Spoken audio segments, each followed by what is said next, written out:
সকলই তারই ইচ্ছা। এই কথাটা তোমরা সকলেই জানো নিশ্চয়ই।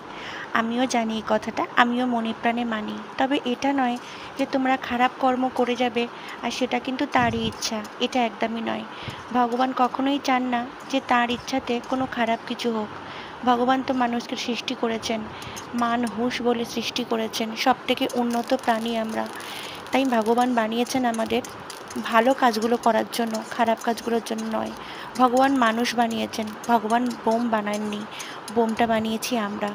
তাই ভগবানের উপর সব কিছু চাপিয়ে দিলে হয় না যে খারাপ কিছু হলে সেটাও তার ইচ্ছায় হচ্ছে, মোটেই একদম না। ভগবানের উপর বিশ্বাস রাখতে হবে, এটা ঠিকই, কিন্তু তার সাথে এটাও ঠিক যে নিজের কর্মটা নিজেকে করে যেতে হবে, অবশ্যই ভালো কর্মটা। খারাপ দিকে একদমই যাওয়া বা প্রভাবিত হওয়া উচিত নয়। খারাপ কর্ম করার পরে কিন্তু কখনোই ভগবানের ওপরে চাপিয়ে দিও না। ভগবান কখনোই এই সমস্ত কিছু খারাপ কর্মের জন্য নিশ্চয়ই আমাদেরকে পাঠাননি।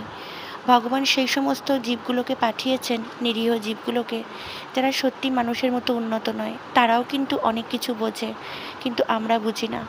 মানুষকেই কিন্তু মানুষ হতে হয়, মানে মানুষকেই কিন্তু মানুষের বাচ্চাকেই বলতে হয় ছোটো থেকে তোকে বুঝিয়ে বুঝিয়ে বড় করলাম।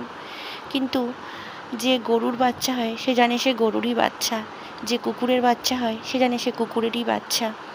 কিন্তু মানুষের বাচ্চাকে বুঝে যেতে হয় যে তুই একটা মানুষ, তুই একটা মানুষ, তুই একটা মানুষ। মানুষকে সারা জীবন বুঝিয়ে বুঝিয়ে মানুষ করতে হয়, কিন্তু অন্যান্য প্রাণীদের কিন্তু বোঝাতে হয় না যে তারাও কোন জাতের প্রাণী।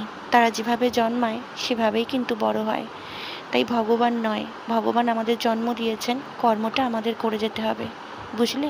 আর সেটাই কিন্তু করার চেষ্টা করো সব সময়।